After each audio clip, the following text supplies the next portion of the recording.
Israeli radio is reporting that senior sources say there was a credible threat from Osama bin Laden, that there would be a major series of attacks, unprecedented attacks, not only on American interests but also on British ones. That's the Israeli version of that story. And we do know also that journalists in London who have had close contact with Osama bin Laden, Arab journalists, say that he made this claim also to them, that he would carry out a series of spectacular attacks of the kind never seen before. So that report is being treated here with some seriousness by the Israeli defence establishment. Ola, stand by. Let's now hear the words of Yasser Arafat when he heard the first news of the first incident at the World Trade Center in New York. To the American people for this terrible act. We are completely shocked, unbelievable. Right, that's the view from the Palestinian side. Joining me now here in the BBC World studio is the former Israeli Prime Minister Ehud Barak, who's in London at the moment. Mr. Barak, welcome to BBC World. First, your reaction, having heard what's happened. At least 4 planes have been hijacked, and there may be more. The world will not be the same from today on. It's an attack against our whole civilization. I don't know who is responsible. I believe we will know in 12 hours.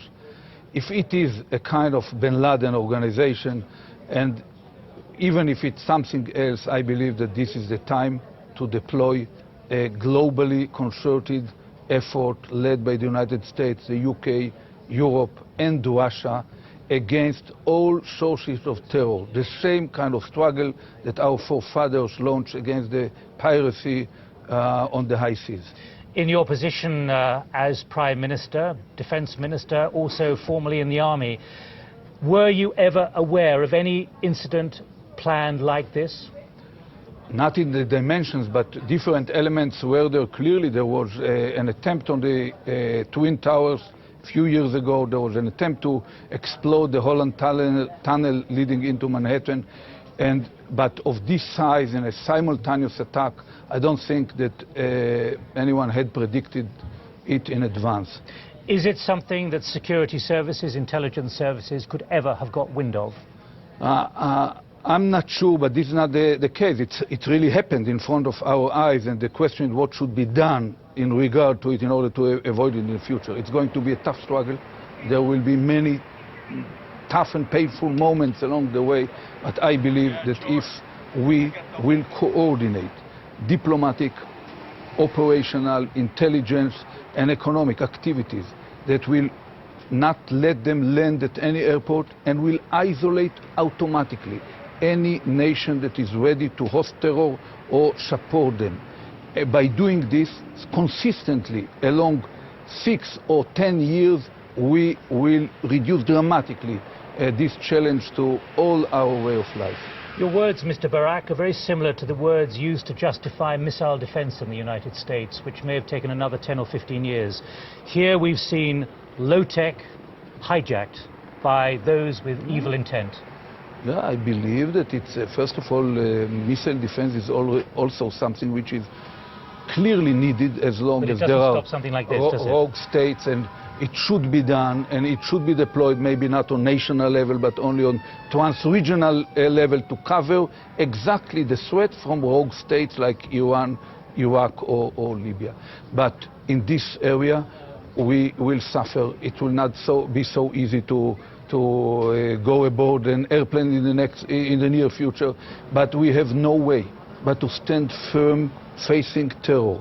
Otherwise, all our way of life will be threatened. And to stand firm means to isolate from the world every nation that is hosting them and calling every terror thug with the accurate name and be ready with all the pains that come with it to act upon our observations.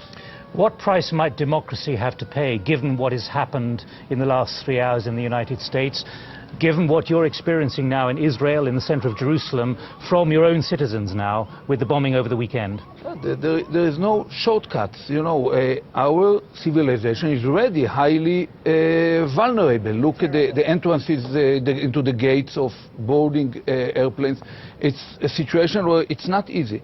Every simple step, crossing borders or going on a plane or on a ship, will become more complicated. But at the same time, it's a time to identify. There are no more than 5 or 6 countries in the world which are directly or indirectly responsible for hosting terror. There are no more than 10 or 15 terror thugs in the world. All the organizations are well known. The MI6 know all the information, the CIA knows, the Mossad knows it, and the same, the ZM Bureau, the band. And it's time for action. Facing such an attack, we cannot but act. And these terror thugs and rogue leaders are highly skillful in identifying the slightest cracks in the will of power or power of will of the leaders of the free world. But let me press this point about democracy and the price democracy may have to pay, because you know very well that many passengers in the United States have long expected to be able to walk into an airport, get on a domestic aircraft unhindered within about 10 minutes of the plane taking off. Yeah. They expect that as a free country. And it's a part of the problem that we have in a world which is so turbulent that we won't be able to isolate our advanced way of life from what happens around. And it's a time to launch a operational, concrete war against terror, even if it takes certain pains from the routine activities of our normal society. Now, Mr. Barak, you have deep problems, great attention in the Middle East at the moment, but you've used there a war against this kind of terrorism. What can be done? Because the great thing that is talked about by people like you, diplomats, politicians, world leaders, is preventing conflict before it happens. When you talk about a war, how do you take a war or a challenge or a struggle to those who are determined, through 3 or 4 people only today, to hijack 4 planes at least, as we know, hit the Pentagon, hit the World Trade Center, try and hit, we believe, somewhere else? How do you take a war to 4 people? I spent decades struggling terror, almost, you know, with my 10 fingers, together with a lot of colleagues all around the world. I believe that the world intelligence community, in a concerted effort, can identify within few months the sources of this terror. They can identify the places where they are deployed on Earth.